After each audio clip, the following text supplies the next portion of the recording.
Oke, assalamualaikum warahmatullahi wabarakatuh. Jumpa lagi dengan saya Linda Handayani di YouTube channel Ribetnya Jadi Perempuan di Indonesia. Saya mau bahas ini nih. Biasanya tuh ibu pekerja itu kewalahan sama pekerjaan domestik gitu. eh Apalagi yang nggak punya IRT ya, ART, asisten rumah tangga. Biasanya ketika di rumah ngerjain pekerjaan domestik, inget kerjaan kantor, ketika di kantor inget anak-anak gitu. eh Dampaknya adalah di kantor nggak bener kerjaannya, di rumah kadang akibat mikirin kantor gitu emosi tersulut. Pas ngerjain kerjaan domestik, anak-anak yang jadi korban tuh, kena kena kemarahan kita gitu ya, akibat tidak jenak gitu di rumah. Berdasarkan sebuah penelitian psikologis ya di Amerika, ada ada temuan yang membuktikan bahwa ketika seorang ibu kesadaran spasialnya itu baik di kantor, dia lebih bisa eh, mengendalikan emosinya di rumah. Jadi eh, bagaimana caranya? Ketika kita di kantor, kita bisa eh, menyadarkan diri atau membuat diri kita tidak berpikir tentang rumah dengan cara mensimulasi kesadaran spasial kita. Misalnya, kalau di kantor, masuk kantor ya, kita bisa sapa orang sekitar ruangan agar kita aware bahwa oh kita sedang di kantor. Kemudian tidak apa-apa loh, misalnya kita udah bekal makan, misalnya bekal minum gitu ya. Tapi kalau di kantor kita bisa menyiapkan minuman sendiri, misalnya bikin teh atau bikin kopi sendiri, itu better menurut saya. Jadi kita dari menyimpan barang di meja kita, lalu kita ke kantor ngambil gelas, bikin kopi, itu membuat koneksi antara tubuh kita dengan kantor. Kita ngambil sesuatu yang ada di kantor dan kita aware bahwa oh ini di kantor bukan di rumah. Oh saya sedang berada di kantor. Saya bekerja berarti yang saya harus lakukan adalah pekerjaan-pekerjaan profesional saya dengan memulai aktivitas yang merelasikan diri kita dengan kantor gitu. Ngobrol ya dengan orang sekitar. Setelah itu mulai masuk ke pekerjaan. Tampaknya sih lebih baik tidak membuka media chatting dalam bentuk web seperti WhatsApp web dulu, sebelum kita memastikan bahwa oh iya hari ini to-do list saya apa ya di kantor gitu. Nah, setelah pengalaman spasial itu dibangun di kantor dan kita bisa aware tentang tugas kita di kantor, mungkin ya kita bisa fokus gitu untuk mengerjakan tugas-tugas kantor dan nggak terlalu ingat dengan hal-hal yang belum dikerjain di rumah gitu. Dan dampaknya adalah kita bisa lebih baik performanya di kantor. Kalau performa kita di kantornya lebih baik, kemungkinan besar berpotensi gitu ya. Di rumah kita nggak kepikiran apa yang dikerjain di kantor karena udah selesai kerjaan yang ada di kantor gitu.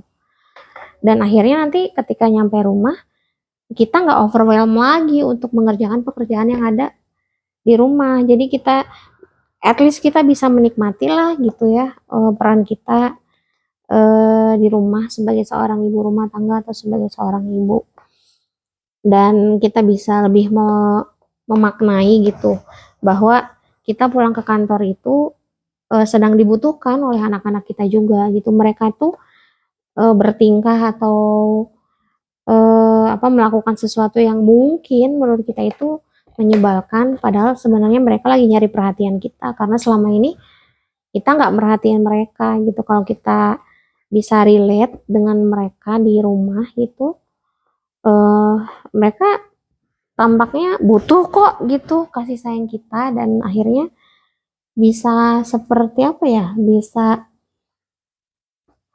eh nurut gitu sama kita. Karena kan mengurangi masalah sebenarnya sesuatu yang menyenangkan juga bagi anak-anak. Gak selamanya kok mereka nyari masalah gitu ya, selama kita bisa memperhatikan mereka dan enjoy gitu merekanya dengan kita. Kayak bacain buku atau apa, nemenin mereka main gitu.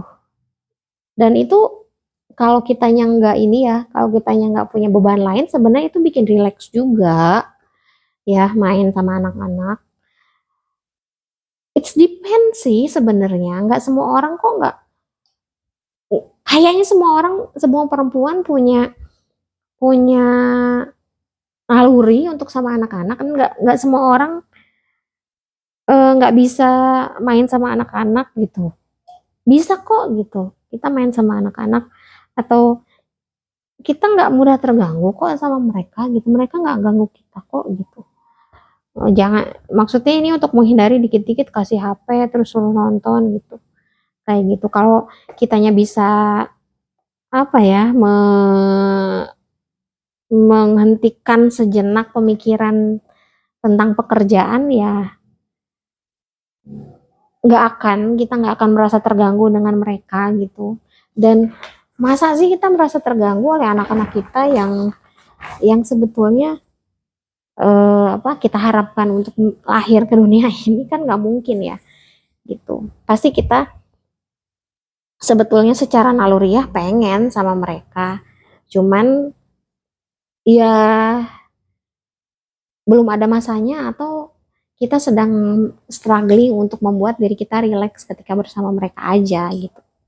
Dan mungkin vlog ini bisa memberikan kelegaan sedikit buat moms uh, untuk berusaha lebih mindful ketika di kantor, agar kita bisa punya lebih banyak waktu dengan anak-anak di rumah dan bisa lebih enjoy ya ketika mengerjakan pekerjaan domestik. Karena sesungguhnya setiap perempuan tuh punya naluri untuk berbahagia mengerjakan itu. Seperti saya nih, di alam pikiran bawah sadar saya kayaknya nyetrika itu menyenangkan sih, suka gitu. Cuman dia jadi tidak menyenangkan karena saya berpikir it's take time, dan itu bikin saya kekurangan atau kehilangan waktu untuk mengerjakan pekerjaan kantor gitu. Dan akhirnya saya benci gitu dan berpikir negatif tentang nyetrika. Padahal sebetulnya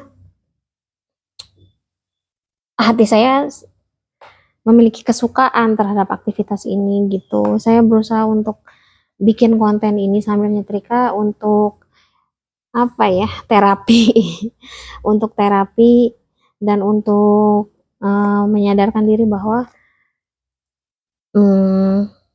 enggak kok, nyetrika itu menyenangkan gitu. Nyetrika itu bukan sesuatu yang mengerikan, apalagi bikin trauma, apalagi habisin waktu gitu. Bahkan ada teman saya yang waktu nyetrika itu memang saat-saat dia nonton gitu. Betul sih. Tapi kayaknya kalau nyetrika dipakai nonton kan nggak produktif ya.